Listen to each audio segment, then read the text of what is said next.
again very soon.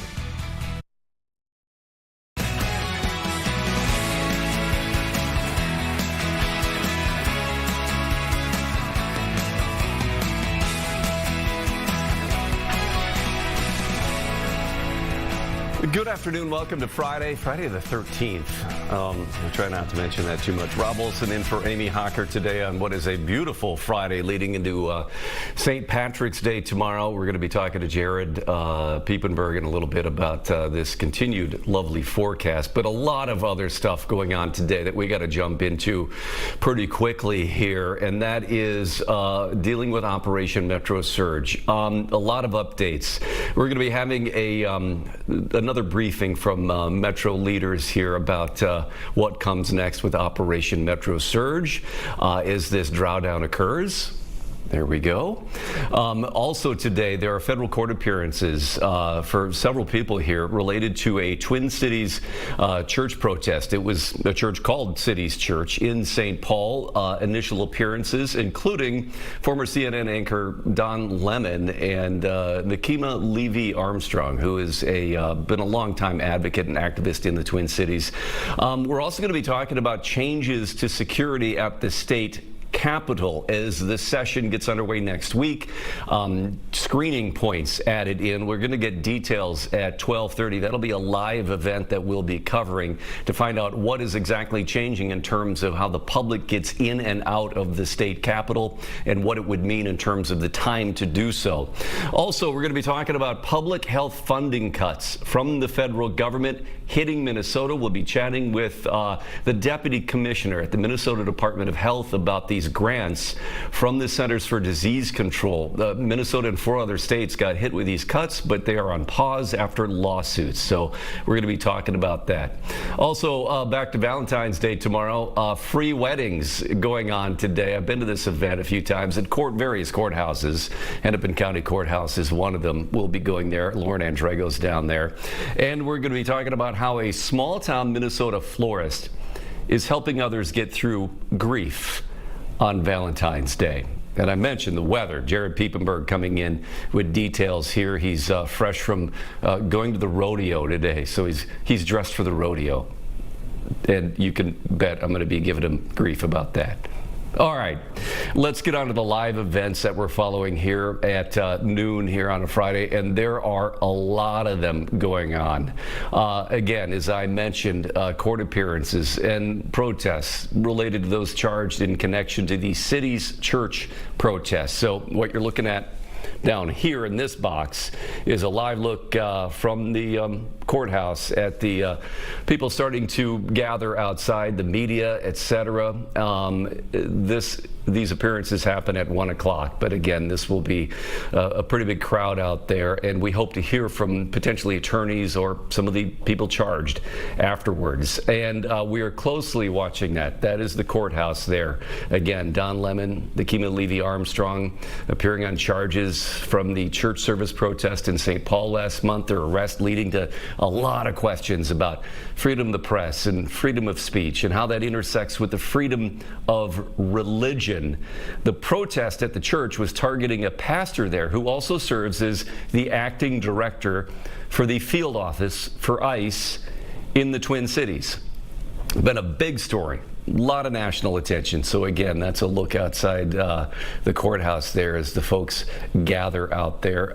We should note that Don Lemon's legal team now includes Joe Thompson, who recently resigned as part of a large group of prosecutors who resigned from the U.S. Attorney's Office. He was the acting U.S. Attorney until a new U.S. Attorney was named. He was essentially the chief prosecutor. I've known him for a while because covering the Feeding Our Future prosecutions that he led. He was pressured, though, to investigate the widow of Renee Good. Also, what we're following now, too, is, again, this Metro ICE out briefing with local elected officials giving updates on ICE operations around the Twin Cities. They've been doing this every other day and said would continue until Metro Surge is over. Now that is winding down, so we're going to listen in to what they're discussing as we head into this surge now drawing down. The stories of the plaguing of our students and our schools every morning I get dressed and I go out and I patrol at a different school.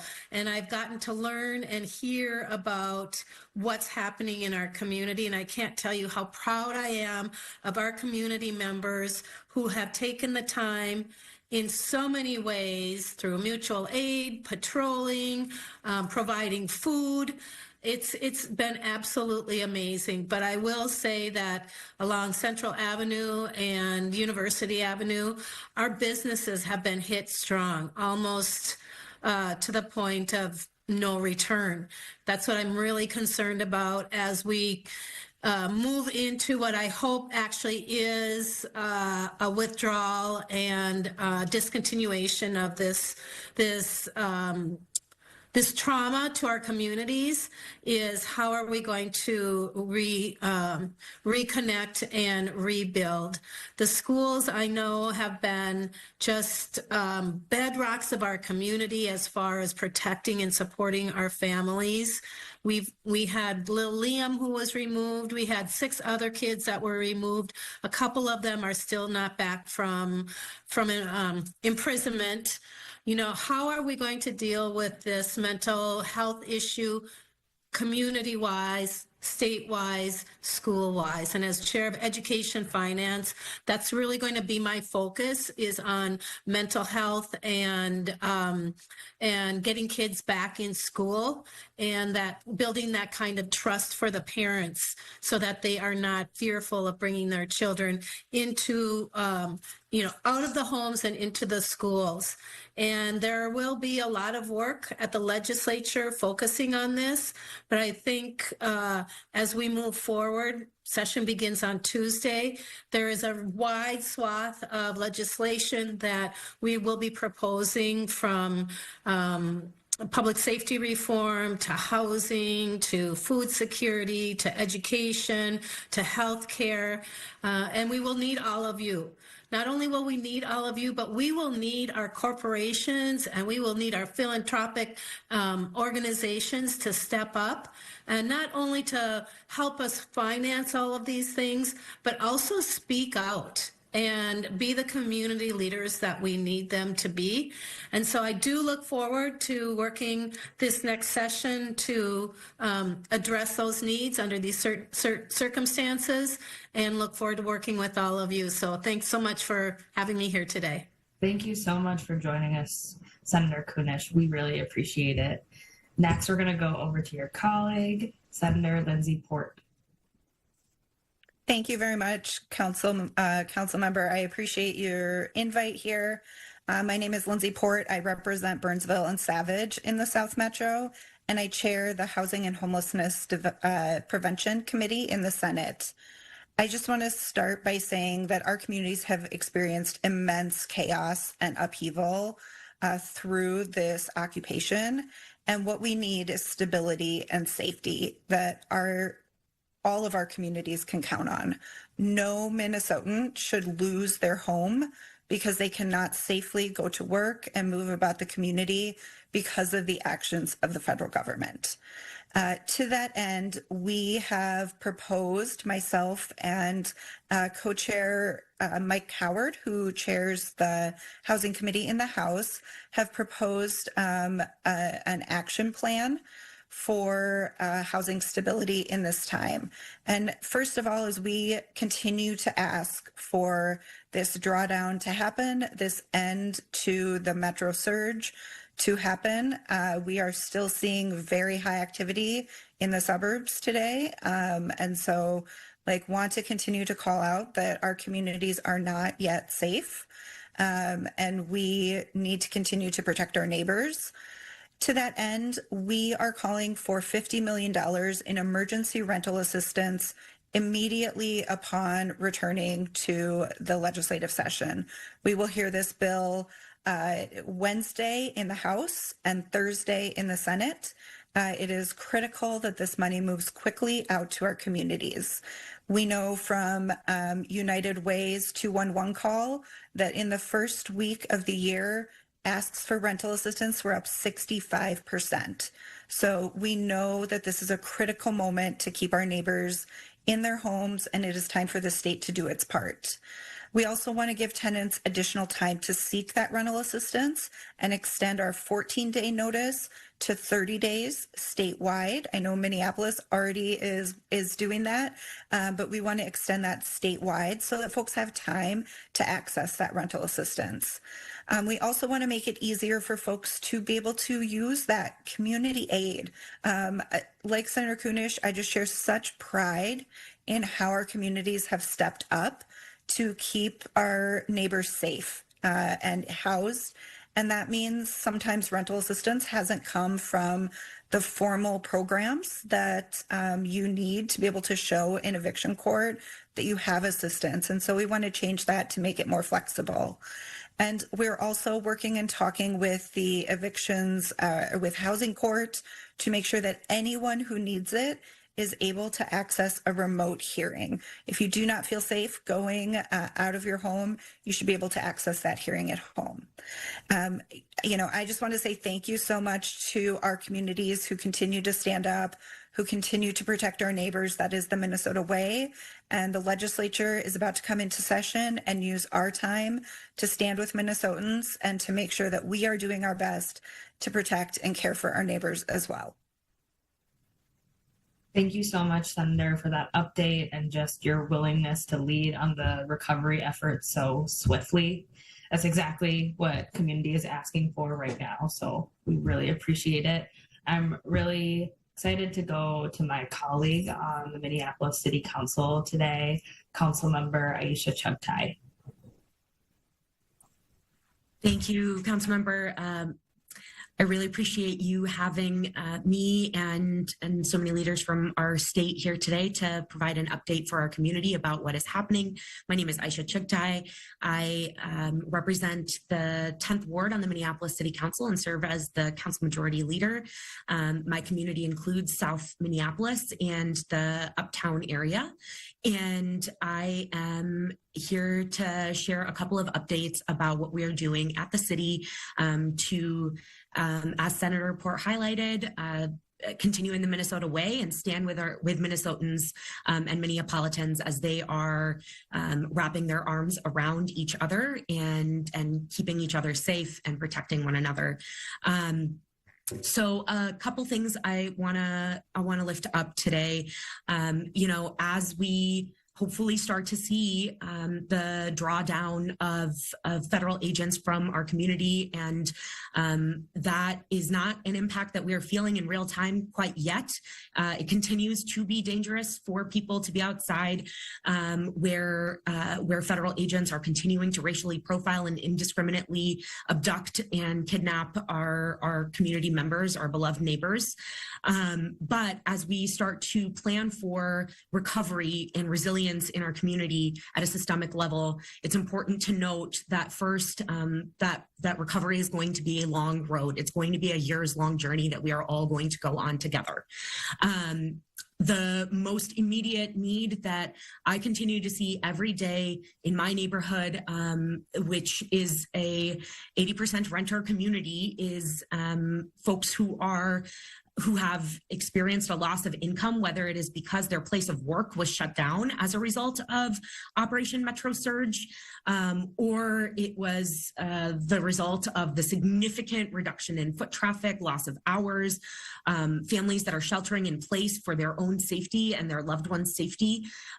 We are seeing families that are behind on rent by a couple of months and are beginning the process of formally going through eviction court and housing court. This is the ripple effects that this is going to have in our community cannot be overstated and genuinely cannot be quantified. Our homes are our lifeline. There is no stability that a person can experience without a safe place to sleep at night. And one of the ways that we can show up for our community right now is by helping pay for people to catch up on rent so that they do not end up with an eviction on their record, permanently altering that family's trajectory and ability to access safe, stable, and dignified housing. So there are a couple ways that that people can show up and be a part of this. First, the Whittier Alliance, in partnership with several other neighborhoods and community organizations, has set up a citywide rent fund for Minneapolis. Right now, they're working to raise $1.3 million to pay rent for 1,000 families in this month. And so in the description of this video, of this live stream, you will be able to find a link to contribute. It's Friday. For a lot of people, it's payday today. And so if you are able to help be a part of keeping 1,000 families in their home, I urge you and welcome you to join me in contributing to this very righteous cause. Last week, the Minneapolis City Council approved an action to invest an additional $1 million in rental assistance through Hennepin County, through Rent Help Hennepin, which works with folks who have been served their eviction court summons and helps them pay back rent, in particular for folks who are seniors, who have a disability, or minors under the age of 18 in their care. This is one of the lifelines that helps keep people in their homes. We estimate that the $1 million investment will assist about 250 families in staying in their homes, and that's a really big deal. The second thing I want to talk about is the broader economic recovery in our community.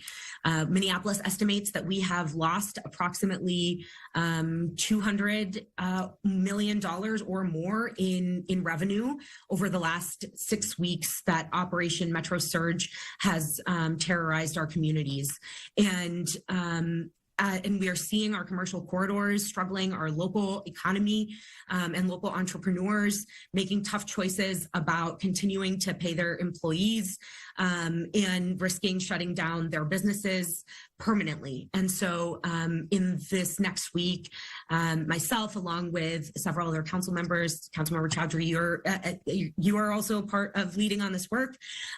We are going to be proposing investing about $5 million in economic recovery for small businesses and our commercial corridors that have been hardest hit by Operation Metro Surge, and look forward to hopefully sharing some good news in our next report this time next week that we are going to help our commercial corridors come back in this way. So those are the two big updates. It's really important that we're investing in rental assistance and keeping families in their homes. It's really important that we're supporting our small businesses and our local economy here in Minneapolis. Thank you so much for having me. Thank you so much, Councilmember Chaudhry. We have been listening into a briefing from Metro leaders here about the ICE surge and the end of Operation Metro Surge, and a couple of points that they raised, which we're going to be hearing a lot more about. And in fact, there's something coming up later today that from Mayor Fry and others talking about this too, and that's about economic recovery in a number of different ways. That's the impact on small businesses, which Councilmember Chaudhry just said an estimate of $200 million or more in lost revenue over the last 6 weeks. Also talking about rental assistance for folks that have not been able to pay their rent because they haven't been able to work, and for efforts to help those who may be facing evictions too because they have not been able to pay their rent. So a lot to talk about here as they continue to look at what they term recovery efforts here in the wake of Operation Metro Surge, which is drawing down into next week. We're going to take a break, but coming up, we're going to go check in with Lauren Andrago, who's on a little pre-Valentine's Day, Valentine's outing with marriages, free weddings. Always kind of a fun thing to celebrate on a beautiful Friday. We'll be right back here on All Day Live.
Welcome back to All Day on Fox 9. Rob Olson sitting in for Amy Hockert again today on this day before Valentine's Day. What better way to celebrate this holiday with your sweetheart than with a wedding?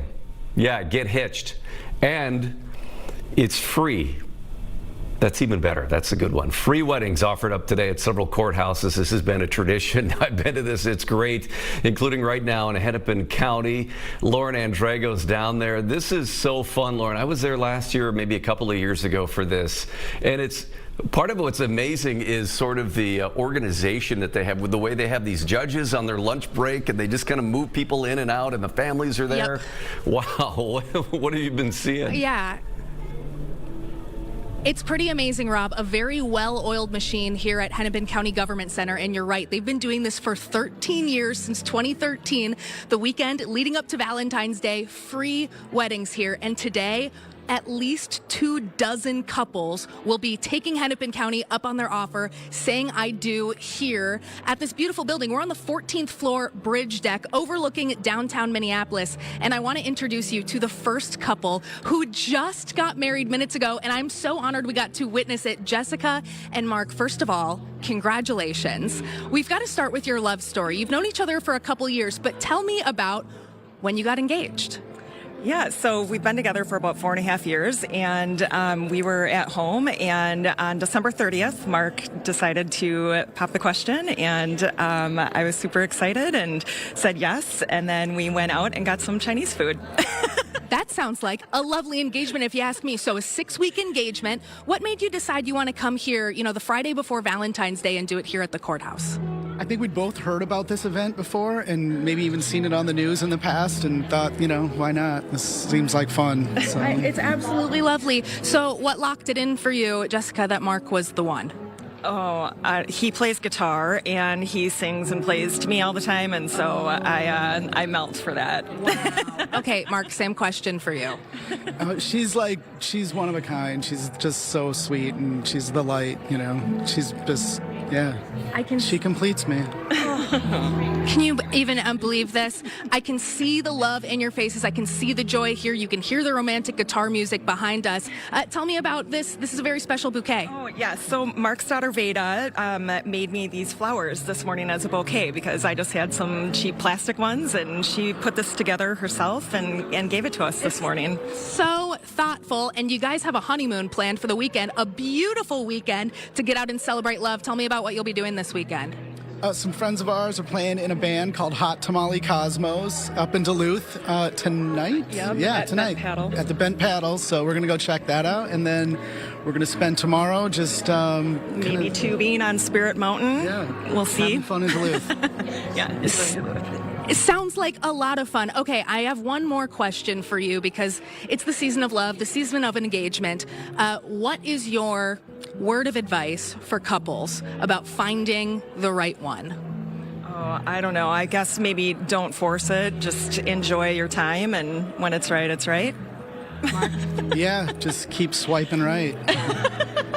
That is the contemporary answer, Mark. Mark and Jessica, congratulations. Thank you so much. Thank you for letting us interview you 5 minutes after you got married. I've never done that before. Thank you. Congratulations. Safe travels up to Duluth and have so much fun.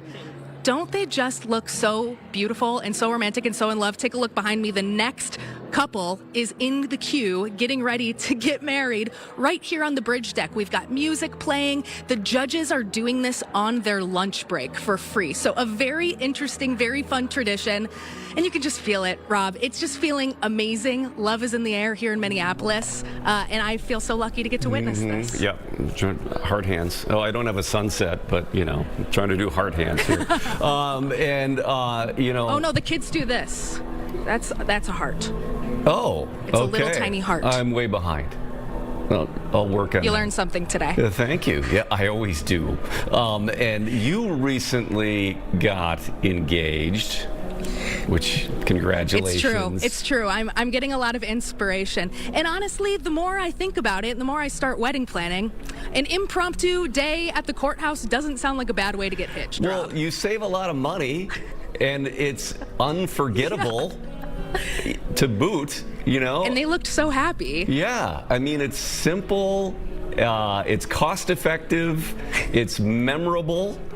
I don't know. You don't have a date. I mean, you're a ways from setting I'd say so. You haven't set a date. We don't. We'll see about 1 year from now, though. If you see me right here, don't be surprised. I think that would be awesome, because you save all the money you save on the wedding, you spend on the party. Right to the. Oh, I thought you were going to say honeymoon, but yes. Oh well, yes, that the too. Reception too. Yeah. But I mean, All then you have the big important reception and have fun, and then have a good honeymoon, and just get through this part of it without the big, hoo-ha of it. And I could totally see you. Sounds tempting. You should really think about it. How many couples today did you say? We'll see. Do you want to officiate, Rob? Yeah. There are 24 couples at least getting married here on 3 different bridge decks. So some weddings might be happening simultaneously here. There's a little band playing down on the first floor too, and a wonderful guitarist here. So they've pulled out all the stops in Hennepin County to make this a romantic building this morning. Yeah, but like you said, well-oiled machine, the way that they've got them lined up. Yeah, to say the least. But they also... Matt's over here with a spreadsheet, bringing in the next couple. Yeah, so, but they also don't rush them either. It's not, they give them the appropriate amount of time. You're right, and they said some vows. They've got some friends and family here, so it is a lovely, intimate, and personal ceremony here today. Yeah. All right. Well, I can't wait to see you down there next year. Yeah, we'll see. Yeah, we'll see. All right, Lauren, thank you so much on this Valentine's Eve, I guess we call it. I don't know. All right, Amber, we have more to talk about here. See, I forgot. I picked this as a springy kind of color for our fake spring that we're having. Sure, makes sense. And I'm like, oh yeah, I should have wore red today. Red or pink or something. I've got enough to make up for both of us. My earrings are hearts today. I've got red on all over. So, we've got enough to go around. You were planning ahead, yeah. I was planning ahead. I specifically did not wear red all week, so I didn't wear too much red this week, so I could save it up for today. Actually, I think the only thing red that I have is too warm for today. So Yeah, that makes sense. Now I got to think about it. Okay. I wanted to carry on the Valentine's Day vibes. Also happens to be courthouse vibes. Hannah, can we take producer PC here? This is actually my courthouse wedding. Oh, fantastic. Yes. So I got married back in Wisconsin at the Winnebago County Courthouse, Oshkosh.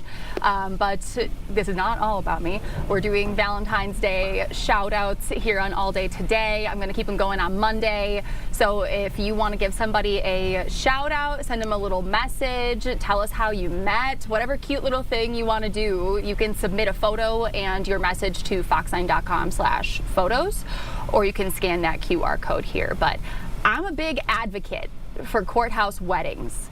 We did not do it for free on a Valentine's Day, but it was, again, like you said, very cost effective. Very. We had our closest family there, and it's very intimate. And it was just really special. I'm not one that likes to be the center of attention. That's why I'm back here in the booth. So the thought of like a big ceremony always kind of freaked me out a little bit. Yeah, I get that. My wife had the same thing. She did not want a big... She would have preferred to just go elope and get married on a beach somewhere, but we knew that family members would be like, yeah. Yeah, we talked about eloping as well, but we really wanted our grandparents involved. They did our, oh my God, I'm spacing on the word, like the witnesses when they signed for you. So they signed our wedding license. So, it was a special day, and a courthouse is just as special as whatever, billion-dollar venue you're thinking about booking. Yeah. No offense to the venues out there. You're beautiful. Yeah. But we had a really small venue. It's a church at Living History Farms in the suburb of Des Moines. And so it was a very small limited number of people that could go, which made her nerves much better because she's like, I don't want anyone looking at me. I'm like, well, you're the bride walking down the aisle. What are you going to say? Look the other way. So that's a real feeling. I thought that too. Yeah, and so, we compromised there with a small ceremony and then a larger reception. One of my many nieces got married last spring, I think it was May, at a courthouse in Dubuque, Iowa. And so I got to go in there because I was doing the wedding video for her. Okay, and so I was allowed in, but otherwise it was bride and groom and the best man and the maid of honor, which are the brother and sister, and me and the judge. That was it. Yeah. And it was great because then everybody else in the wedding party was waiting outside the courthouse. Yeah. Everybody comes out and then goes to a bar about a block away. I love that. For a couple hours and then gets on the bus to go to the reception, which was then the big blowout, hundreds of people reception That's fun. thing. I love that. That's a great idea. And it was fantastic. And I saw that. I'm like, this is really a good way to do this. Yeah, it is. Sometimes, you just got to put what matters to you most first. Yeah. So. Yeah, keep it simple. And then they exchanged some other vows, my niece and her husband, outside the courthouse. Okay. And they're like, you can get video of that, but you do it from across the street.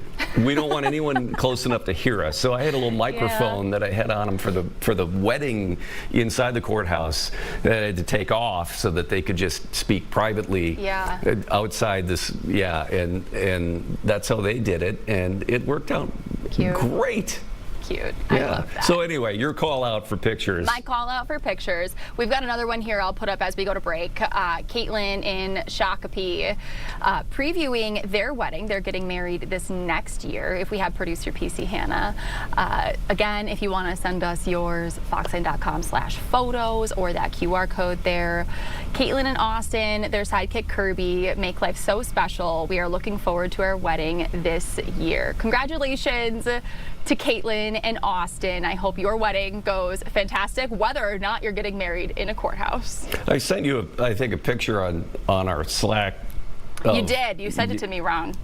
I did? Well, I want you to put it on foxline.com/photos. All right. Don't make me do more work, Rob. All right, we got to take a break. Okay. Oh, and yeah. I mean, no one can see this, but I mean, that's the picture of me. And anyway, and then by the way, I like telling people this, for our wedding reception, we had an Elvis impersonator as entertainment. Yeah, that was fun.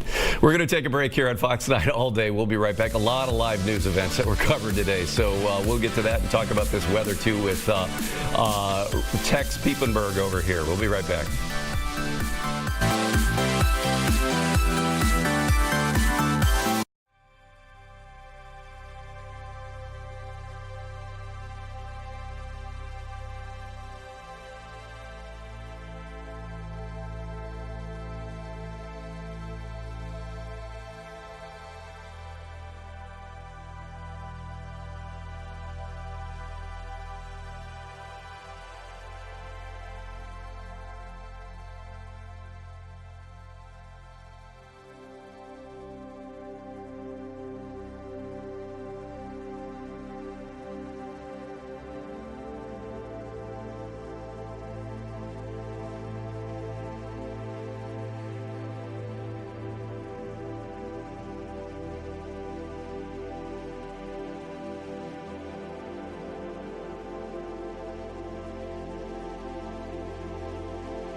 Welcome back to Fox 9 all day on this Friday. Getting a closer look today at security changes that are coming to the state capitol, rolling out ahead of the session next week. This is Public Safety Commissioner Bob Jacobson describing some of these changes and implementation. So that people can plan ahead.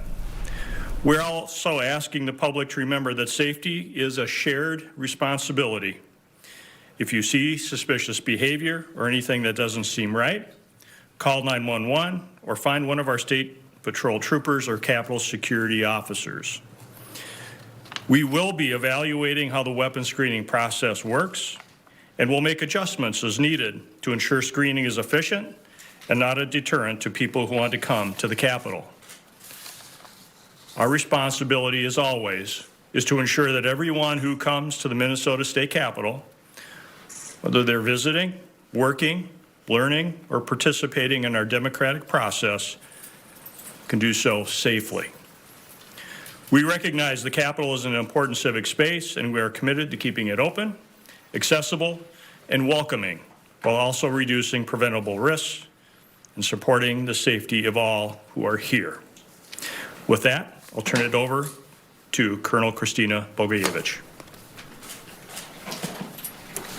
Thank you, Commissioner. I'm Christina Bogojevich. I have the honor of serving as the Colonel of the Minnesota State Patrol. As Commissioner Jacobson just mentioned, starting Tuesday, we will begin weapon screening here at the Capitol building. Our goal is simple. Every person who walks through the doors should feel safe and welcome. Before I begin explaining how screening will work, I want to be very clear about what this is and what this is not. This is not a weapons ban. It does not change state law. Under the direction of the governor's executive order and the Commissioner of Public Safety, what we are doing is adding a layer of protection so everyone can enjoy this historic building safely. The Capitol is the most visited building on the complex. It hosts tours, legislative hearings, school field trips, community events, and public gatherings. Because this building belongs to the people, it must be a place where everyone feels secure. Screening is a widely used safety tool that helps make that possible for visitors, staff, and officials who come here. So what does this mean for our visitors? Beginning on the first day of legislative session on Tuesday, visitors to the Capitol will have 4 public access points where they will enter and be screened. All other exterior doors will not be open for public entry. Visitors are encouraged to use the south ground level entrance beneath the front steps of the Capitol building, which will serve as the primary public entrance. Additional access will be available through tunnels connecting the Senate building to the north side of the Capitol building, the State Office building and parking lot C to the west side of the Capitol building, the Judicial Center to the east side of the Capitol building, and we are also asking visitors to exit through these same locations unless there were to be an emergency.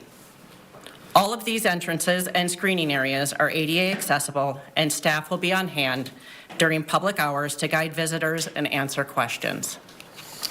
This is about keeping the process simple and smooth, not slowing people down. Here's how the screening process will work. Visitors will walk through screening equipment similar to what you see at many other government buildings and large public venues. Unless directed by security staff, visitors generally will not need to empty their pockets, show identification, or take off their coat or jacket. Bags, purses, and other large items will go through a separate bag scanner. For most visitors, this process will take just seconds. However, if an item cannot be immediately identified, additional screening by our Capitol security staff may be required. If a visitor arrives with a prohibited item, they will not be allowed to enter the Capitol with that item, and Capitol does not store prohibited items for visitors. We will have more information covering prohibited items on our State Patrol website. To help everything move efficiently, our message to the public is straightforward. Plan ahead, carry fewer items when possible, and follow security staff instructions. Those simple steps will help keep screening fast and smooth for everyone. Once inside, visitors may notice different levels of security and restrictions in different areas of the Capitol building. To support consistent operations, it's also important to note the Capitol will close to the general public at 4:30 each weekday starting on Tuesday.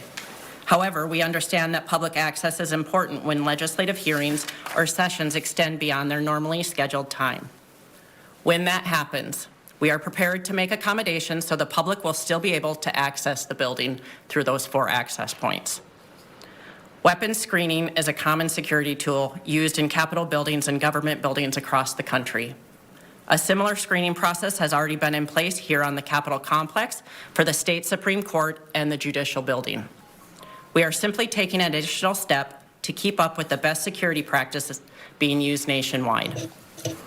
As this process begins, we will continue to assess how it's working, if adjustments are needed to improve efficiency or convenience for the public.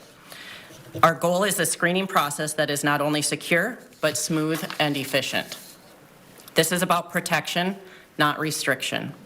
And it's about making sure the Minnesota State Capitol remains open, welcoming, and safe for everyone. In just a moment, we'll move upstairs to give you a demonstration of how this equipment works and what the screening process looks like. But first, we're happy to take any questions. Do you have an expectation for how long someone can take to get from outside the doors to inside the building, all screened? So the question was about how long it will take someone to come through. It should take a matter of seconds unless you're carrying a prohibited item, and then we'll have to have more questions. I think I asked that wrong. Okay. If there's a line of people, you've got 4 entrances, right? And most of them will be coming in, I assume, on G here on the south side. And you get students, you get teachers, you get, Moms Demand Action here today. You get a bunch of people here. Do you have an expectation for how long, when a crowd shows up, they should go from arriving at the door to getting inside? So again, it has to do with timing of large groups getting through the main public entrance or where we're guiding people. Again, that is something we will assess this week as we move through this. But it should, when I say seconds, it still should take seconds. If we lined everybody up here and asked them to walk out the door, that is the time it should take to get into the building. So what are the prohibited items? So a question was prohibited items. I am going to direct you to our website because there are prohibited items under statute, but then there are also administrative rules that prohibit certain items. And so the list can be lengthy, so I will just direct you to our website. Alex Sturgeon, Pioneer Press here. One of those, you can still, if you have a permit to carry, bring a gun into the Capitol, right? So the question was about permits to carry. Yes, if it is legal now, it will be legal when screening starts. That process, again, you'll alert security or staff that you have a permit. You will walk through the technology on this equipment. When we looked at it, we looked at how long it will take someone to walk through and the advanced technology. You'll see when we go up there, it points to the area on the body that weapon or prohibited item is being carried. We'll pull you away from the line so the line behind you can keep moving, go through that permit process again with the Minnesota ID or the state ID, and move you along into the Capitol. Quinn Gorham, Gray Media. Commissioner, could you, I know we've heard a little bit about this from the governor's office already, but could you just reiterate where the money for this is coming from, why you guys were able to, and how you guys were able to do this without legislative appropriation for it? So that's the question is about how did we get to this point, legislative appropriations, how we were able to accomplish this. First of all, I just want to say that the governor and I know his staff, I know Colonel Bogievich, and for me personally, that safety and security of those who come to the Capitol are something that I worry about every day. That I think it is really important that Minnesotans who come to the Capitol want to be able to feel safe, that they feel that security is in place. Statute specifically delegates responsibility for safety and security at the Capitol to the commissioner. And that is a duty and that is a responsibility and an accountability that I have to the public to make sure that we are providing what we think is appropriate security at the state Capitol. So that has long been a concern. The Capitol has been safe, but again, we want to make sure that we're prepared for anything that may happen in the future. As you're also aware, ACAS has been meeting several times. They accepted the Axtel report. And as you Those of you that have been tracking the Axtell report will know that the #1 recommendation from the Axtell report, that if there's one thing that could be implemented immediately, it was weapon screening. And as we look around the country as well, we see that it is very common for other state capitals around the country to have weapon screening. So this is nothing out of the ordinary. And in fact, we are, again, trying to take that next step so that Public Safety Commissioner Bob Jacobson talking about weapons screening at the Minnesota State Capitol being put into place ahead of the session, which begins next week, is a broader look at security at the state capitol, which became a big topic, of course, over the past year. So that's what we'll be seeing in place, putting into place. Our Corin Hoggart is there. He'll have a lot more on this later today. But right now, we want to go back to the federal courthouse in St. Paul. Nakima Levy-Armstrong speaking ahead of her initial appearance on federal charges related to the interruption of a church service in St. Paul a few weeks ago. Let's listen in. Dual role. There might have been members of the church who didn't know, but now that they do know, what side are they going to choose? Justice or harboring the ICE director who played a huge role in a lot of the chaos, trauma, and brutality that people of Minnesota experienced and did not deserve. So I'm standing 10 toes down for justice. We're going to fight these charges. We're going to push back against the Trump administration until that entire empire crumbles and that democracy is restored for the people. Thank you. Anything you want to say about that? That's it. No, I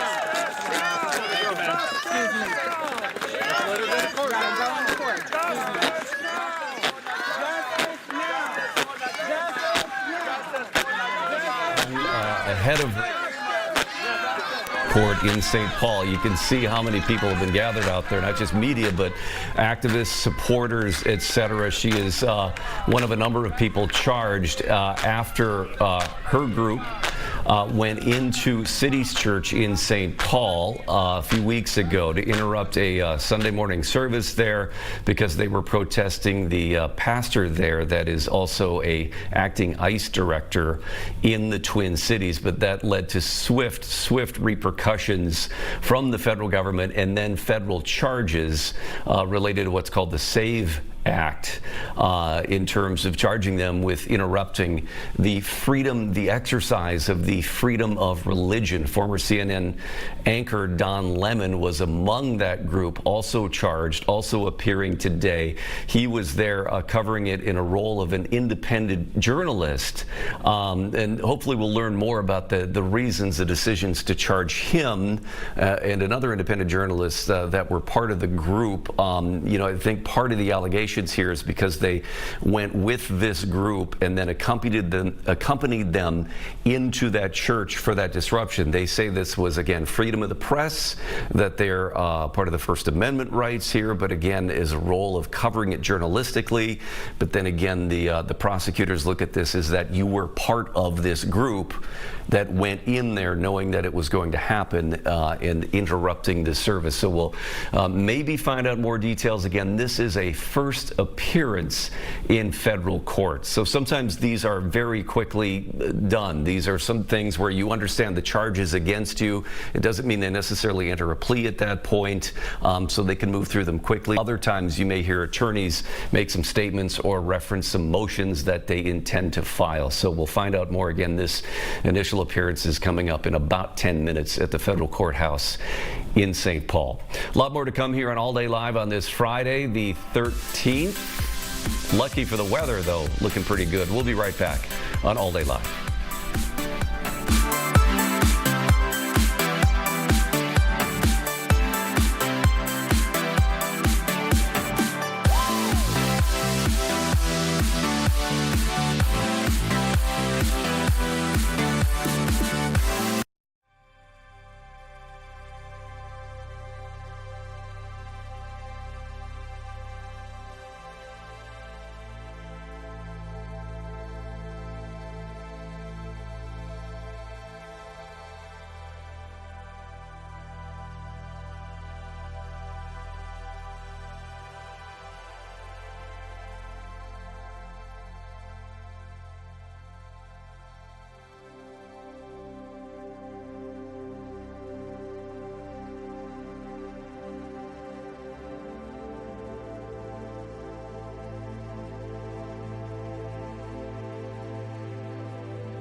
feeling a little bit country with Jared Piepenberg. You were at the rodeo at Grand Casino Arena. So this is your rodeo attire. I have a bunch of the poncho shirts is the brand.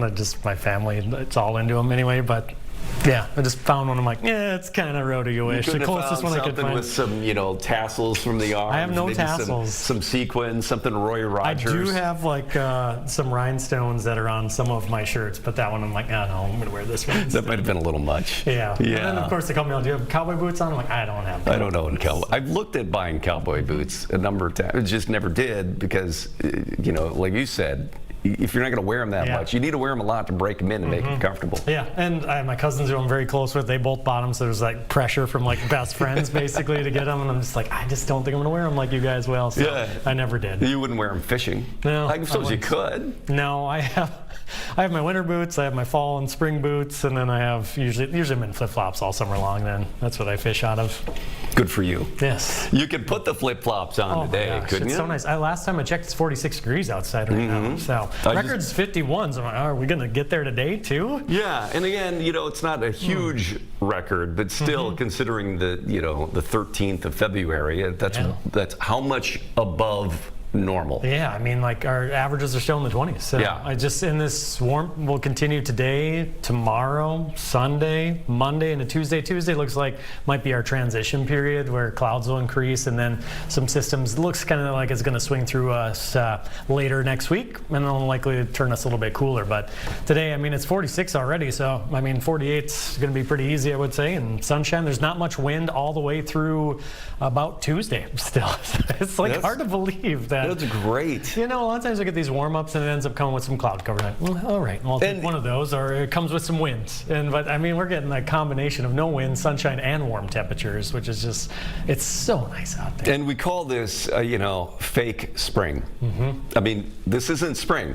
Spring is still, well, in my book, spring starts March 1st. I break it down by the months, but I mean, from a kind of the official thing, it's with the equinox. Yeah, right? so later in March. But I'm with you too. So it's like December, January, February, winter months. November. Weatherman seasons. Yeah, exactly. And then as soon as it hits March, well, now our sun angle is so much higher there, and we get so much more daylight that we're going to have that melting even when we get those big storms. So what I like about these is, first of all, it's a sort of a mental, psychological, reprieve, kind of like going on a spring break trip in a way, except not having to go anywhere. And also, it clears out some of the the crusted, frozen snow to get that out of the way, because the chances are very good we're going to get more snowstorms, and so it's nice to kind of clean the palette out there. It is. To get ready for the next round. Yesterday I went out and I was starting to chip away a little bit. There's just one little spot that catches the shade, and I'm like, how much work do I want to do here? Well, break it up a little bit so maybe it melts. So I did a little bit, and I'm like, it's not that big a deal. And I went back inside. So I did like 3 feet instead of 10 feet. But again, the pattern here is, as you look now, it cools a little bit later in the next week. But not like bitter cold. It looks like, probably has some 30s later on next week. And it all depends. So there's like a couple of these little waves moving on through. They could bring a little bit of rain, transition to snow, and then that's what we're going to time out. I mean, we're still pretty far out, but it kind of looks, we're going to say a little bit more active, probably starting late Tuesday through the end of the week. So depending on where those systems line up with us, we'll determine how cold we get and what type of precipitation and when we'll see it. And how much precipitation and so duration. I would say parts of Minnesota will probably see some rain and snow next week. It's just like, is it going to be far enough north, Is it going to be a big system? But something to watch out for. In the meantime, we still got like 4.5, 5 good days of nice weather. Yeah, so we can't complain about it. Those guys at the rodeo were pumped. They're like, it was colder back in Georgia when I got on the plane. I'm sure they were excited. They're like, this is so nice. They're probably happy and scheduled out that they weren't here a few weeks ago. Yeah, oh my gosh, yeah. All right, Jared, thanks a lot. Yeah, got it. I'll find out where you bought that. I like that shirt. We're going to take a quick break here on All Day Live, but here again, this is officials at the Capitol here, the Department of Public Safety and the State Patrol, which handles security at the Capitol, showing off the new screening systems that they're putting into place at the Capitol for weapons screening. There's been a lot of questions over the years about why this hasn't been done earlier. Courthouses have screening systems, but the push has always been that the state Capitol Capitol is something that is, it's the people's house, and they wanted to make it as accessible as possible. But again, security concerns are such that then this is now being implemented, which they're trying to make sure that it doesn't inhibit the public, but certainly it will slow the public down because it'll limit the access points to the Capitol and the exit points. So again, right now, they are just basically showing off, doing a little show and tell of these changes that are being made and where they are. We'll be right back. As you come in this entrance, you'll notice that we have signage posted on the sides and in the front here that direct.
Welcome back to All Day Live on this Friday, 1 o'clock now. Rob Olson sitting in for Amy Hockert. What we're looking at here is a live picture outside the federal courthouse in St. Paul, where journalist Don Lemon and local activist Nikema Levy-Armstrong are among those appearing on charges related to a church service protest in St. Paul last month at City's Church.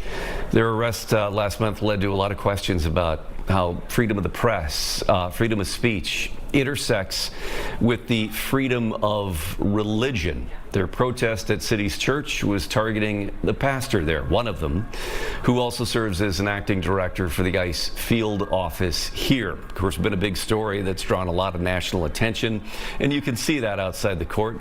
Maybe not as much in this picture right here, but there's a lot of people out there, not just media, local and national, but there's been a lot of activists too. We just saw that with Nikema Levy-Armstrong speaking to the media ahead of going into the courthouse, that there's quite a few people out there, mainly to support her and others appearing on this.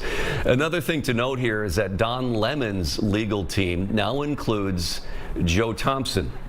You might know that name. He was Minnesota's top prosecutor for many years. He was the top prosecutor in the Feeding Our Future fraud trials. Thompson recently was among a number of people that resigned from the U.S. Attorney's Office in protest after being pressured to investigate the widow of Renee Good. So a number of prosecutors had left the U.S. Attorney's Office. Joe Thompson and another one, Harry Jacobs, opened their own private practice, and now Thompson's been retained to represent Don Lemon. So an interesting juxtaposition here. somebody who had long been with the U.S. Attorney's Office, now going up against the U.S. Attorney's Office in this particular court case. In all, 9 people charged in connection with that church protest. And again, what could be an important First Amendment case. Lemon and 4 others of that group scheduled to be arraigned, which is their first appearance.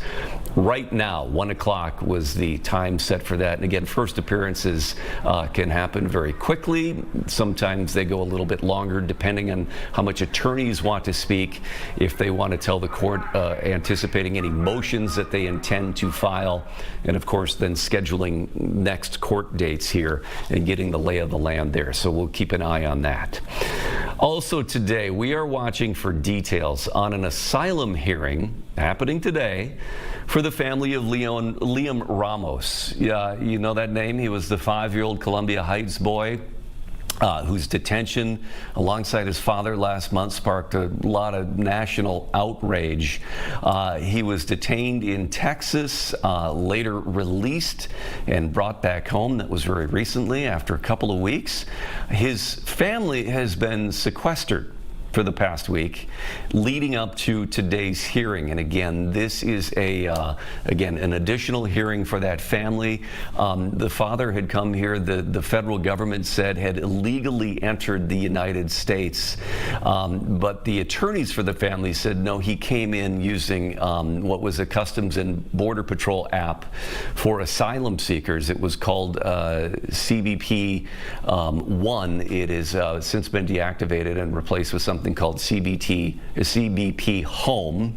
And in the Trump administration, they are looking at all the folks that entered the country using that previous app, that asylum-seeking app, and again, allowed in at the border with that app under the Biden administration. But they're re-examining everybody who came in under that, and that is the basis for how Liam Ramos's father was detained and seeking and now facing potential deportation. Also, in about an hour from now, we are expecting to hear from Minneapolis leaders, and this includes the mayor, Jacob Fry, as well as the chief operating officer of the city, about the drawdown of Operation Metro Surge. Now, President Trump's borders are Tom Homan. We heard this yesterday morning when he broke the news of the drawdown, saying it had begun happening significantly already this week and then would continue over the course of the next week. Now, today's news conference begins at 2 o'clock. Again, Mayor Fry, Police Chief Brian O'Hare expected to be among the speakers, and we'll be streaming this for you live on fox9.com, on our app, Fox Local, and on our Fox 9 YouTube page. All right, another topic here related to, sort of related to this, is Minnesota's engaged in another funding fight with the federal government, this time involving healthcare and grants specifically from the Centers for Disease Control. The CDC announcing the cancellation of about $600 million in total in grants to 4 states. Now, these are grants that go out nationwide, but in this case, 4 states targeted with these cancellations: Minnesota, along with California, Colorado, and Illinois. And the reason they gave is inconsistent with agency priorities. Now, yesterday, a federal judge issued a temporary restraining order to pause these cuts after these 4 states, including Minnesota, sued to do so. Joining me now is the Deputy Commissioner of the Minnesota Department of Health, Wendy Underwood. Wendy, thanks for taking some time here today. First of all, describe, again, these are CDC grants. Describe what they are and how much money this has either come to Minnesota or is expected to come to Minnesota under these grants. Thank you so much, Rob. We really appreciate the time. So yesterday morning, we did receive confirmation that the federal government is canceling them for overnight roughly $38 million in Minnesota. And as you noted, we were one of 4 states that received this cancellation. Now, this funding was provided to all 50 states in the wake of COVID-19 to specifically build, as the CDC says, a stronger, more resilient public health system that is ready to face future health threats. It was established in 2022, with a clear end date of November 2027, and includes extensive agreements and work plans between states and the federal government. Those funds to build modern and strong public health infrastructure. And by this, I mean providing local communities all across Minnesota funds and resources to really strengthen their ability to respond to public health crises by having things like modern emergency preparedness plans in place, ensuring good access to modern data and information, having communications systems in place, and ensuring staff and community members can get good ongoing training. We know from COVID that there is no time to learn how to respond to a crisis. You have to already know, and you have to have plans in place so that you can act as quickly and as smart as possible, because it's about saving lives. What is your understanding here, of when the CDC says the priorities have changed? I know I read through some of their descriptions here online, and some of this is, because of DEI-related programs. Some of it is some other things. What are the priorities that have changed, that have impacted the grants coming that are supposed to come and have come to Minnesota? Yeah, well, that's a great question because we really don't know, because emergency preparedness is for all people, for all Minnesotans, and all across the state, particularly in our small rural areas where they don't have staff and infrastructure coming on to be able to build out and provide these things without this extra support provided by the federal government. But, because it is just the 4 states who targeted at the field of the fund, it is really questionable, and it is putting the lives of all people at risk. Should we have we're having a little bit of trouble hearing you here with our Zoom connection. We apologize to the viewers for that. But what is next in this? I mean, obviously there's a temporary restraining order to pause these cuts from the CDC. Where do you see, this going, and are there potentially more cuts looming for Minnesota's health department? Sure. Yeah, we are very fortunate that Attorney General Ellison was able to quickly work with the 3 other states to file an impeachment. And so to get that temporary restraining order buys us a little bit of time. But it is all very disruptive to our work and to the plans in place across Minnesota. And I know you alluded to it, that while we had heard about this potential, we heard about potential for more cuts to 3 additional critical programs. And so this ongoing disruption and unnecessary chaos really puts public health in Minnesota to risk.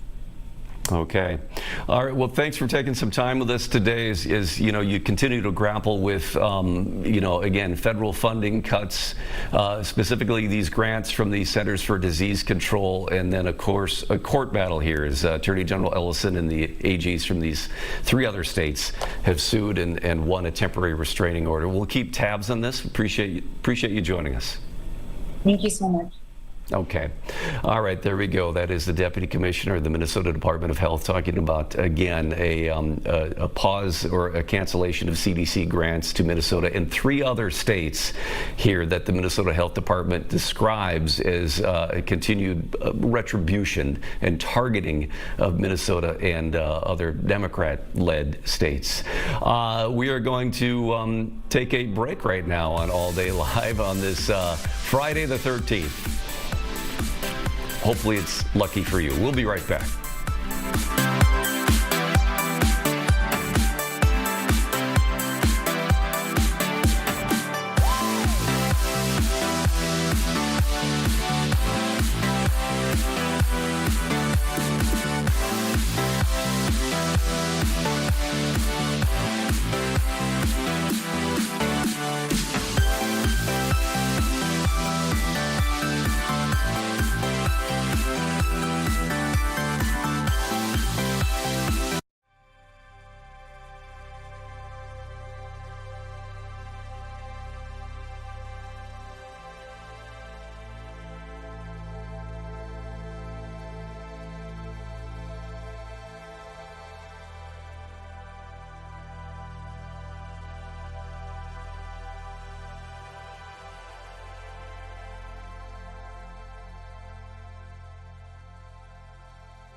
Welcome back to All Day Live on this Friday. You're looking at a live picture now outside the federal courthouse in St. Paul, where former CNN anchor and now independent journalist Don Lemon, along with others who were indicted here after interrupting a church service a few weeks ago in St. Paul at City's Church, because they were targeting one of the pastors there, the lead pastor, who's also works for ICE locally. This led to very swift, denunciations from the federal government about interrupting a church service and the freedom of religion, the freedom to practice religion without interruption and threat, and then swift indictments too for the folks involved there. Don Lemon said he was there in his role as an independent journalist, but he wound up getting indicted with a couple of criminal counts here, calling them agitators entering the church in a coordinated takeover style attack. This is language from the indictment from January 29th, that the alleged conduct of the journalists and the protesters, they kind of lumped them all together. Does not characterize Lemon and another person as journalists, but it notes he was live streaming for his online program. So again, this initial appearance here of some of those indicted, scheduled for 1 o'clock, so going now. And again, those can sometimes be quick, sometimes not so quick. Largely, though, the initial appearances don't drag on for a while. They still are relatively brief. I've been to some that have been, 90 seconds and some that have been 15 minutes. It just depends on what the attorneys have to say in court, and if they indicate anything with additional motions, and then scheduling further court appearances here. So we're going to keep tabs on that and see if anyone has anything to say as they exit the courthouse about what happened inside and where it goes from here. Now, as we talk about Operation Metro Surge again, coming down here this week and into next week, hearing from a number of local leaders about this, about what it means. And this morning, Hennepin County Sheriff Dewana Witt spoke about that news. She called it a relief for her office, but stated the work is far from over. She did want to clarify too some of the things where people have talked about, and certainly Tom Homan talked about, cooperation between immigration agents and local sheriff's departments, and they put out a statement saying that they had no additional agreements that they entered into. But she said that as they've been working to reestablish trust between law enforcement and the community, there's a lot of things here that she worries about maybe were damaged and needs to be repaired. Let's listen. I also understand that for some, this comes with a new sense of anxiety, as the trust has been eroded. It's difficult for some people to believe that this is really going to happen. And while the operation may be ending, the impact is not, and we understand that. In many ways, the real work begins now. Trust in law enforcement has been shaken, especially for our local authorities. Relationships have been strained, not only by the operation itself, but by misinformation, rumors, confusion about the roles and what this office played during Metro Surge. Rebuilding that trust will fall largely on all of our local law enforcement agencies, and we accept that responsibility. That is why we are here. Operation Metro Surge was unprecedented. We all know that. It brought challenges our office had never faced before. Our deputies were placed in very difficult situations without a template. In those moments, they leaned on their training, on policy, on the law, and most importantly, on the mission to protect life and keep the peace.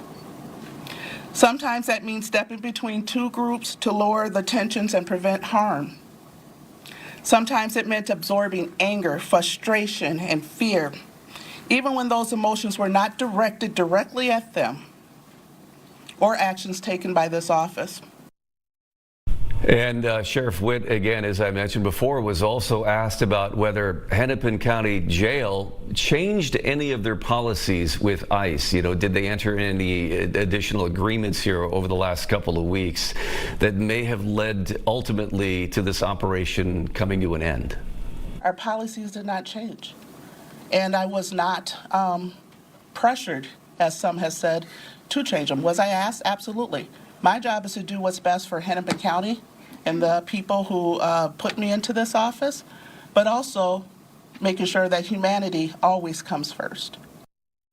There you go, Sheriff DeWanna Witt responding to that this morning. A lot of folks putting out statements or holding news conferences to talk about it. And again, we've got one coming up in about 40 minutes with Mayor Jacob Fry and we believe Police Chief Brian O'Hara and others in Minneapolis talking about the end here and talking about what happens from this point on as they talk about the some of the impacts here economically for sure over the last 6 weeks or so. In Washington, D.C., meantime, there is a funding deal deadline for the Department of Homeland Security fast approaching tonight. And if lawmakers can't reach an agreement today, the Department of Homeland Security would enter a partial shutdown. And it doesn't sound like anything's going to happen today because from everything I've seen, a lot of lawmakers have actually already left Washington, D.C. instead of staying there, that they don't really have any hopes that they're going to get to anything here. So they've left for the long weekend here. Funding paused to about 60% of Department of Homeland Security, which could impact immigration operations and border security and travel. Of course, the standoff revolving around immigration operations. Democrats here, this is kind of the crux of this standoff here, is that Democrats have been insisting on some much tougher guardrails around the feds and immigration agents, like requiring judicial warrants instead of administrative warrants for agents to be unmasked. They believe that that would change their behavior as they do some of these operations if they are fully visible. But of course, Republicans have voiced an unwillingness to budge. They have always worried about if agents can be identified, that they or their families could be doxxed or publicly exposed and open them up to maybe further harassment in their personal lives. But again, so far, no vote has been scheduled on this. And as I said, it sounds like from what I've been reading, a lot of lawmakers have already left D.C. for the long weekend. All right, we are on the eve of Valentine's Day. Hopefully you got some plans for tomorrow, maybe tonight. And I think, Amber, are you still trying to get some shout outs going here? What's going on? Am I trying? Yeah. What I'm getting. You're doing. Okay. I'm doing. I'm actively doing. You included. No, thank you. Yeah, you can take Casey here. That's so nice of you. Look at that. How sweet. That is from June 20th, 1998. It's a long time ago. 98, that Time is a long time. Flies. Yeah. When you've married well. Yeah. So happy Valentine's Day, Tracy. It's a beautiful that will be an acceptable photo for me to show because it's not an extreme close-up. I'll find out later if she's mad. I just want people to know I had to beg for this. I had to beg for this. I really wanted you to submit a photo. So Tracy, if you're mad at Rob, you can blame me. Blame Amber. Blame me. Yep. Oh, you don't want to get on her bad side. Yeah. She's got I do that have a couple feisty other Irish. photos. Yeah. This one from, this is of our assignment editor and digital editor, Nick Longworth, from his wife, Christina. Mom and Dad all dressed up. Love you, Nick. People, if you are watching right now and want to send in a photo and give someone special a shout out, foxsign.com/photos, or you can scan the fancy little QR code up there in the corner. I've got one more I want to show here right now. This is from Richard, one of our photojournalists. My favorite people, smart, beautiful, kind. Aww. Super, super sweet. Again, feel free to keep sharing these. I'm going to keep popping them up while I can today. And if I don't have time to get to them today, I'm going to share more on Monday. Fantastic. Because they're too good not to share. It's sweet. Well, they're great. I mean, Valentine's Day, yeah, stretch that through Monday. Yes, and sure. we all need a little bit of love right now, right? We do. Yeah, we do. It's kind of a nice, refreshing moment in this era. It very much is. Okay, Rob, we're going to to take a quick little break. I've got my eye outside the courthouse. Photojournalist Doug is out there, eyes and ears, watching for anybody to come up to the mic that we might want to hear from. Again, the people charged in the city's church protest in federal court as we speak right now. Also watching the weather, and we've got a couple live interviews coming up. So if you're ready to take a break, we can hit a break. Let's do it. We'll be right back.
All right, welcome back to Fox 9 All Day Live. This is outside the federal courthouse in St. Paul, where a handful of people who were indicted after going into a church, a protest inside a St. Paul church a few weeks ago, made their initial appearances here at 1 o'clock. Among them, former CNN journalist and now independent journalist Don Lemon, who we are told from our Mike Manzoni, who's covering this today, did enter a not guilty plea. Now, some of these court hearings vary. Sometimes you'll see initial appearances that are just very routine. Do you understand the charges against you? And then a plea comes at a subsequent hearing. In this case, we're told that Don Lemon was able to enter a plea of not guilty. Lemon, independent journalist, defends his actions that day, saying that, again, this is journalism, that he was with this group, but not engaging in the protest. And the indictment kind of paints that differently, that since he was sort of embedded with them before they went in, that then he was part of that effort to disrupt this church service and the freedom to practice your religion. So you see signs there, protect our right to protest, free speech forever, among the sentiments outside the federal courthouse. So we'll come back here if any of these folks, as they come out, including Nakima Levy Armstrong, has anything to say to cameras afterwards. All right, we brought our favorite cowboy back in here, meteorologist Jared Piepenberg, who was at the rodeo this morning. And did you get to do anything at the rodeo? I just got to talk to everyone that's behind the scenes setting up. You didn't rope anything? I did not. So they had the horses there and some of the other cattle like right behind the stage. And otherwise, it was talking to one of the acts that's going to be out there. Mm-hmm. It was a mom and two daughter combo that do kind of like this fancy riding on their horses. They're there bright and early and practicing for the day. And then we talked to the main announcer. So you hear it like most of the rodeos, his booming voice. And it was fun to talk with him behind the scenes, off camera too. And then we talked with one of the main production guys at all the music you hear, and just kind of like setting the tone and how he he does that. His playlist is wild. Just like, I'm sure it is. It's just like page after page after page. He's like, well, if this cow comes out at this time, or if they're waiting here, and he was just showing us how it worked. I'm like, wow. Yeah. He spends a lot of time on that. Live events like this show. I mean, it's, you got to roll with the punches and see which way you're going, and that's certainly one of them. Wow. Yeah, and the rodeo clown was there too, who was actually a comedian. It was funny. It's like pretending to do the weather. I didn't get to see, did they have a whole bunch of dirt in the floor piled up? I forget, it's just dirt on top of the ice, basically. You know? Well, they put a floor on top of the ice. But the ice is there. Yeah, and then like for concerts they do that. They have this insulated floor they put over the ice, and then in this case, then they added dirt to it.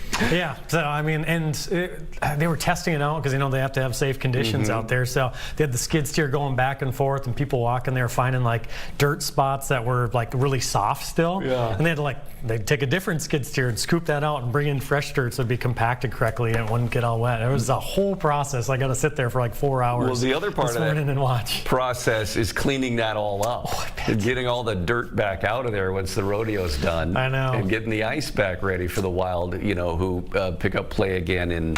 I think it's still 2 weeks away till they have a game. Is that right? Yeah. I don't know. Sam was the communications guy there. Just sets up everything and lets us know where. Like it's so much is happening in and out and all their buildings, and right now they got rodeo. Well, we talk about this instead of the weather. We'll turn to that now because there's not much to talk about except about how refreshing it is. Yeah, it's so nice. I mean, it's cookie cutter, but like a really nice break, especially coming off of how cold it was the second half of January. So it's like every day we get sunshine, barely any wind, and well above average temps. I mean, today was yesterday. Yesterday I had 44 for the high. Last I looked, it was 46. It might even be warmer than that right now. So we'll have a shot at reaching close to 50. The record today, I believe, is 51. And today and tomorrow's records are back from the 1800s. So if we beat those are like really long-standing records. And so we'll be within a few degrees of it. Yeah, I think we're going to come awfully close here today. And it's being outside, well, can you tell if it's 48 or 50? 51? No, not really. It's just so warm either way. So more melting today. Tomorrow, the record is 50. So we have a forecast above a record, which, is impressive to actually put that on a 7-day. Above a record for tomorrow. And then just more of the same. Sunday into Monday and most of Tuesday. And then there's a system swinging through maybe late Tuesday and Wednesday. More clouds and a little rain mix possible. Cooling down, pretty significantly, but also still significantly above normal. Yeah, you see on the top underneath our banner, average high is 28 for today. So we're about 20 degrees above average today and almost 25 for tomorrow. Any idea how much snowpack that we've lost just in the last couple of days? It's so hard to see because it all depends on where you look in your yard. Like part of our yard is just like a bunch of grass. The other side where you can tell I'm throwing the snow from our couple of storms is like, that takes a while to go. But I mean, it was saying around here was like 2 inches, but that was snowpack wise from region wide. It all gets compressed down and it's disappearing. All right. Thank you, Jared. Looking good. Appreciate it.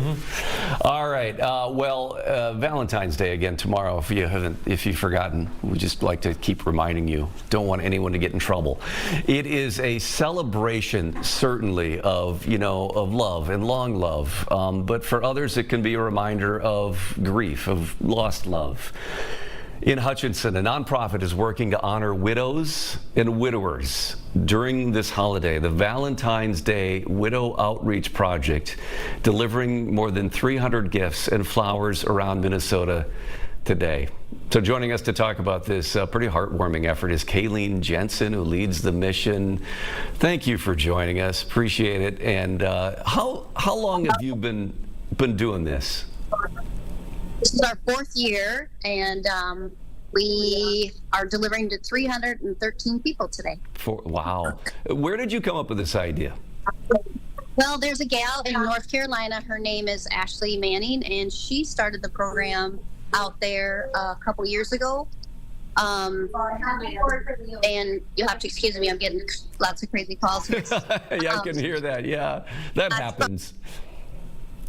Uh-oh.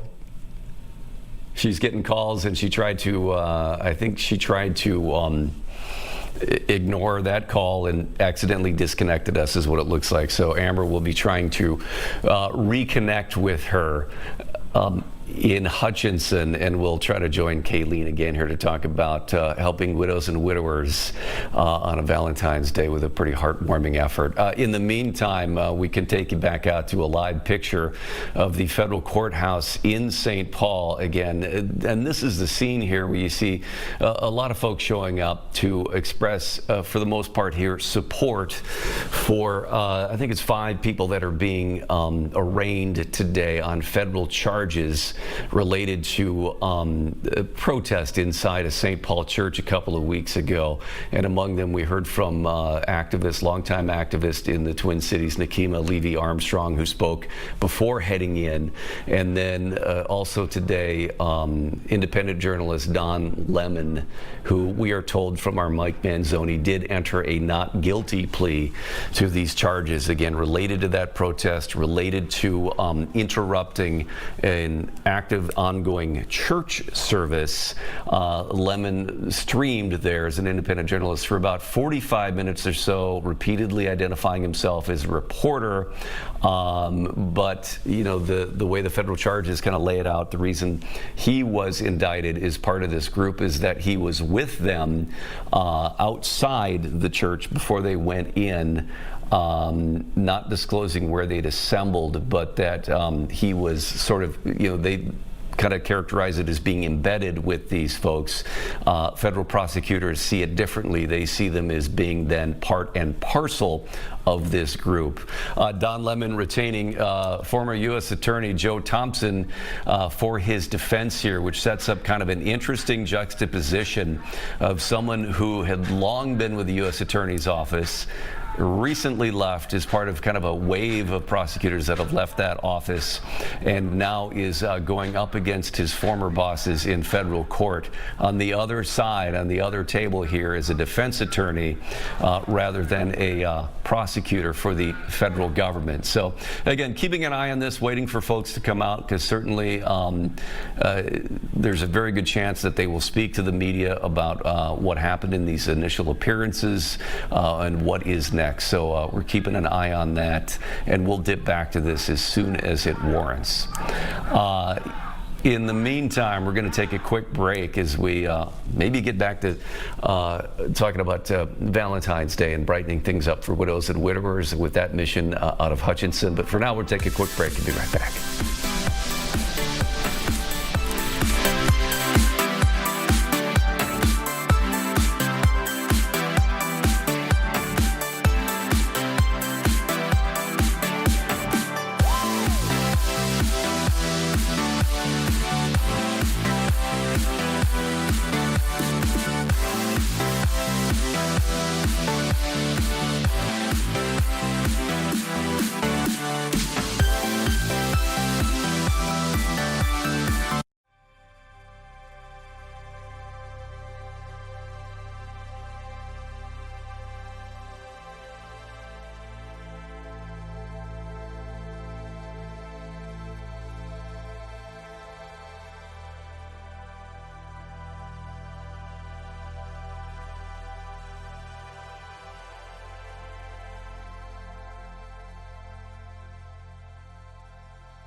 All right, welcome back to All Day Live. Again, live picture outside the federal courthouse in downtown St. Paul, where independent journalist Don Lemon and other folks who were involved in a protest at a St. Paul church a few weeks ago are in federal court today for their initial appearances. And from inside the courthouse, we know that Don Lemon has entered a not guilty plea on both counts that he is facing. The indictments against Lemon and others accuse them of violating congregants' constitutional rights to worship.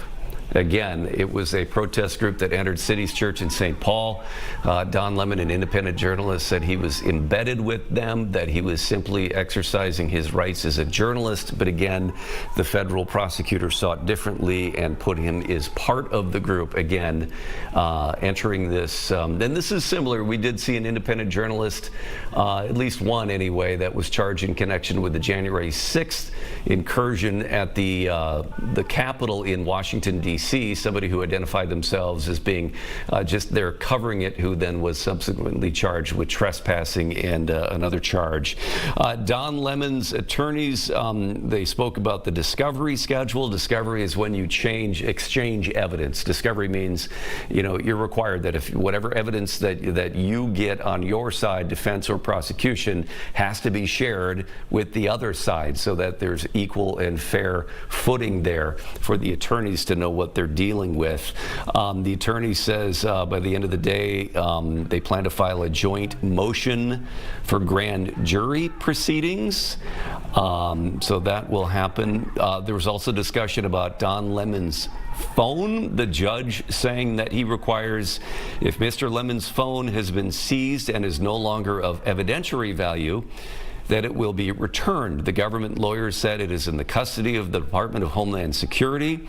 The search warrant's been obtained. The search process is not complete. We are not in a situation to return it. The judge asking about an estimate about how long that will take in the government. The U.S. attorney, the federal prosecutor says, unfortunately, no. So again, waiting to find out from folks here as they come out, and certainly you see the large crowd that is gathered there to support them.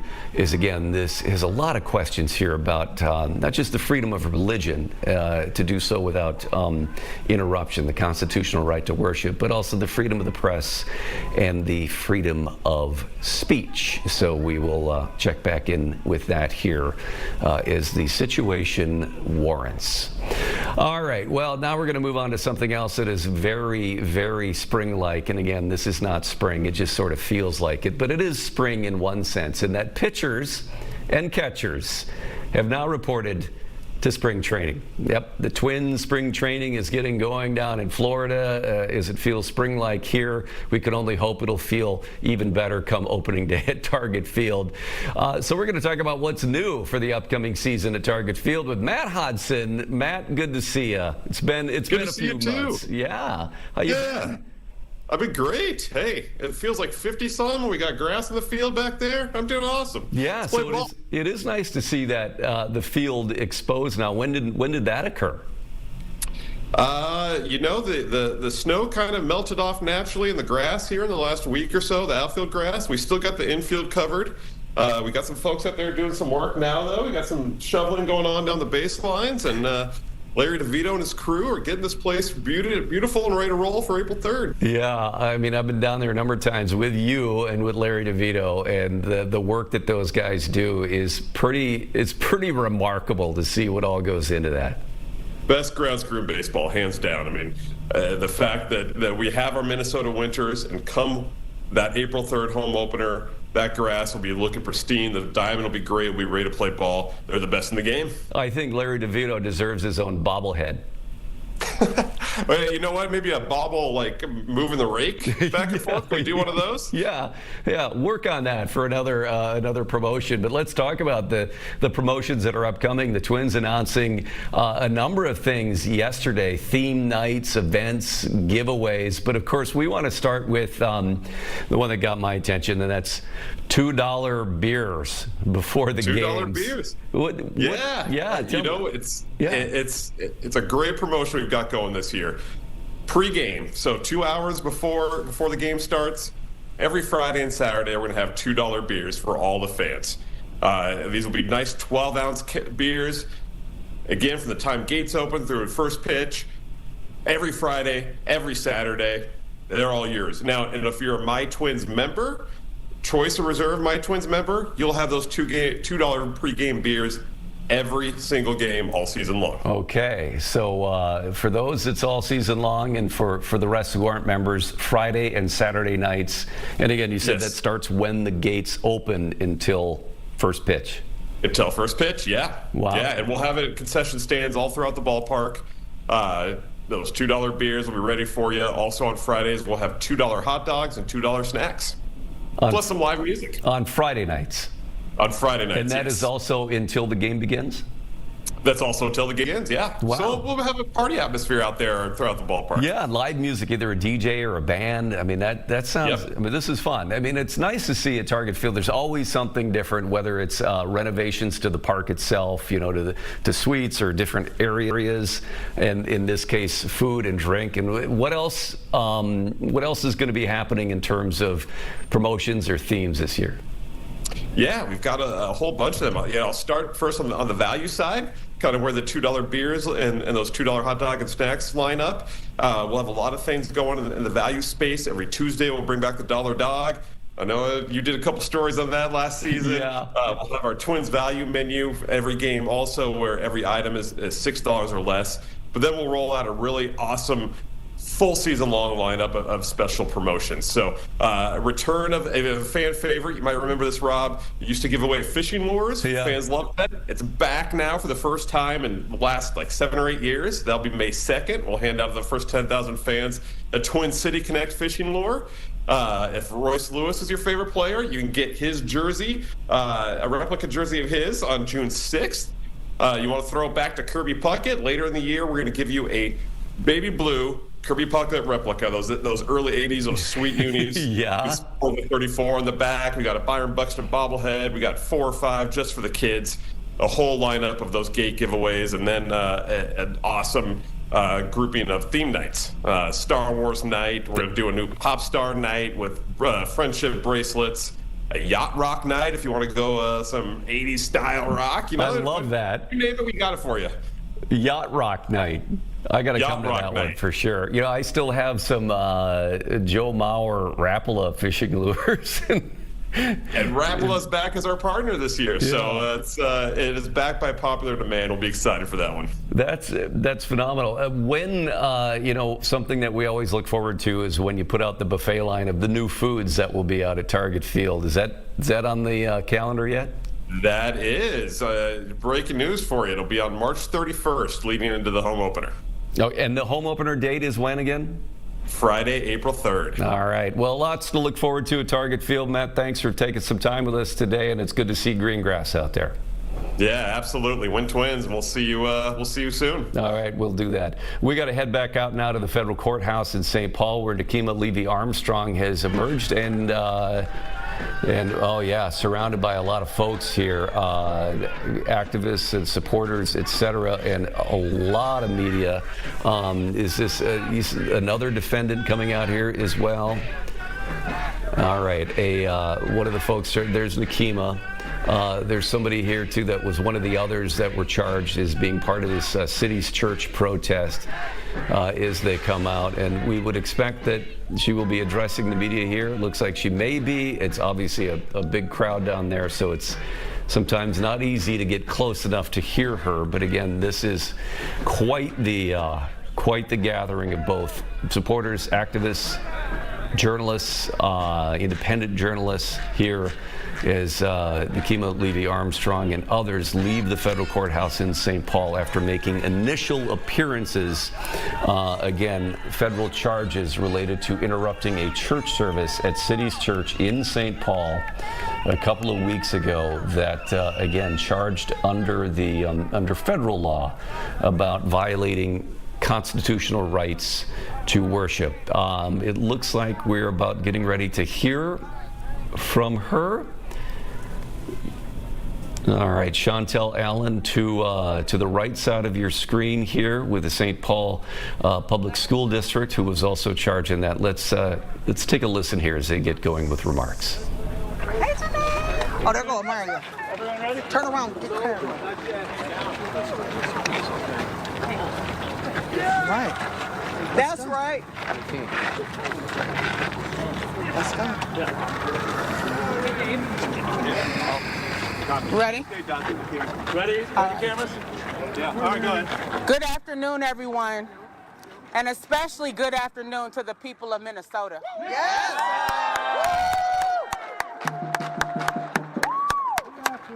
Thank you all for being here. You have given us life because of your resistance to the authoritarianism, fascism, and tyranny of the Trump administration. We the people have to stand for our rights. We have to stand for the Constitution.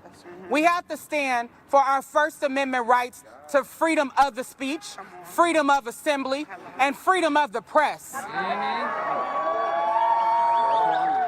That's what the founders intended. And today, we have the federal government trying to weaponize the Department of Justice in order to silence us, in order to prevent us from speaking the truth. That ain't right. No, that ain't right. They are trying to prevent us from calling out a manifest injustice. And that is having someone like David Easterwood having the nerve to serve as a pastor at City's Church in St. Paul, while also serving as the director of ICE at the Whipple Building in St. Paul. No. Somebody say that ain't right. I am an ordained reverend. I am also a preacher. And the gospel that I serve believes in loving one's neighbor as you love yourself. Not going into church on Sundays and preaching, and then Monday through Saturday, you are condoning brutality, terrorism, abuse, violence against women, and even murder. That is not acceptable. It is unconscionable. So we will continue to stand. These charges need to be dropped right now.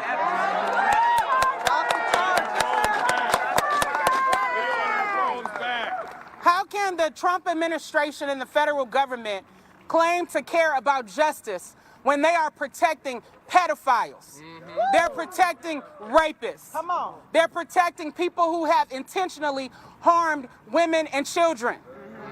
And just because these people claim to be powerful, they claim to be billionaires, they are not above the law. That's right. So to have the Attorney General, Pam Bondi, sitting in Congress protecting these people shows why she is unfit to serve as the Attorney General of the United States. And let's not talk about Kristi Noem, who does not have the requisite law enforcement experience against terrorism, or anything else that would qualify her to serve as the Secretary of DHS. This was not a merit-based hire. This was a political appointment that has caused a catastrophe in the state of Minnesota and across this nation. So Kristi Noem must go.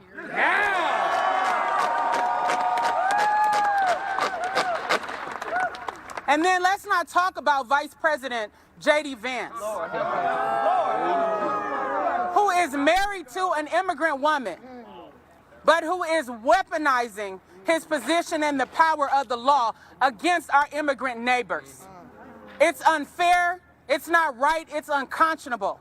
And this man is an attorney, and he had the nerve to misstate the law, claiming that the ICE agent who killed Renee Good has absolute immunity. Wow. That is a lie from the pit of hell.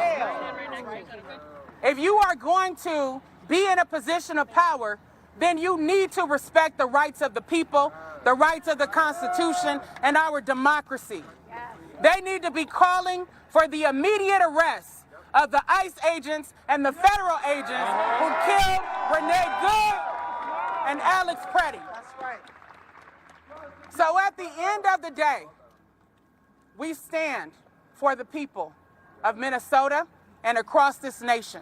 We stand for the voiceless. We stand for the vulnerable. We stand for those who have had their voices silenced, who've been terrorized, who've been abused, who've been bullied, who've been mistreated. We stand for all of those on the margins. And we center our power as the people. So again, we will continue to fight these unjust charges until they are dismissed. Amen. All power to the people.